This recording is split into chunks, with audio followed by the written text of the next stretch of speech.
Hello বন্ধুরা, Tollywood film ইন্ডাস্ট্রির অন্যতম জনপ্রিয় জুটি হলো জিৎ ও কোয়েল মল্লিকের জুটি। তারা একসঙ্গে একাধিক সিনেমায় অভিনয় করে ব্যাপক দর্শক জনপ্রিয়তা এবং সাফল্য পেয়েছেন। এই তারকা জুটি একটা সময় এই জুটি একের পর এক ব্লকবাস্টার সিনেমা উপহার দিয়েছেন টলিউড ইন্ডাস্ট্রিকে। তাই তো জিৎ ও কোয়েলের সিনেমা মানেই সুপার ডুপার হিট। তাই সিনেমা বানানোর ক্ষেত্রে পরিচালকদের প্রথম পছন্দের তালিকায় থাকেন জিৎ এবং কোয়েল মল্লিকের জুটি। তাদের জুটিকে একসঙ্গে দেখার জন্য মুখিয়ে থাকে দর্শক। কিন্তু ইন্ডাস্ট্রির কানাঘোষা শোনা গেছে একসঙ্গে একাধিক সিনেমায় অভিনয় করতে গিয়ে জিৎ আর কোয়েল মল্লিকের মধ্যে প্রেমের সম্পর্ক তৈরি হয়েছিল। পরে বিয়ে করার সিদ্ধান্তও নিয়েছিলেন এই জুটি। কিন্তু কী কারণে ভেঙে যায় জিৎ ও কোয়েলের সম্পর্ক, যা জানলে অবাক হয়ে যাবেন আপনিও। গুঞ্জন রয়েছে নাটের গুরু সিনেমাতে একসঙ্গে অভিনয় করার সময়ই জিৎ কোয়েল মল্লিকের প্রতি আকৃষ্ট হয়ে পড়েন। এরপর কয়েকবার কোয়েলকে প্রেমের প্রস্তাবও দিয়েছিলেন জিৎ, কিন্তু কোয়েল বারবার জিতের প্রস্তাব ফিরিয়ে দিয়েছিলেন।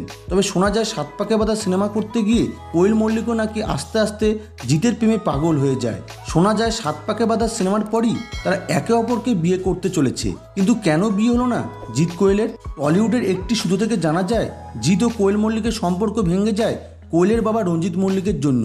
কারণ জিৎ ও কোয়েলের সম্পর্ক একদমই মেনে নিতে পারেননি কোয়েলের বাবা রঞ্জিত মল্লিক, যে কারণে কোয়েলের সাথে তার বেশ কয়েকবার কথা কাটাকাটিও হয়েছিল। আর সেই কারণে জিৎকে মারার জন্য তার বাড়ির সামনেও গিয়েছিলেন রঞ্জিত মল্লিক। তবে শেষমেশ এই ব্যাপারটি যাতে মিডিয়ায় ছড়াছড়ি না হয়ে যায়, সেই জন্য কোয়েল মল্লিকও বাধ্য হয় জিতের সাথে সম্পর্ক ভাঙতে। জিতও শেষমেশ এই সিদ্ধান্তকে মেনে নেয়।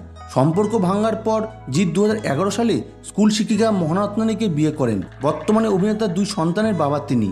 অপরদিকে কোয়েল মল্লিকও 2013 সালে বিবাহ বন্ধনে বাধা পড়েন বিখ্যাত প্রযোজক নিসপাল সিংয়ের সাথে।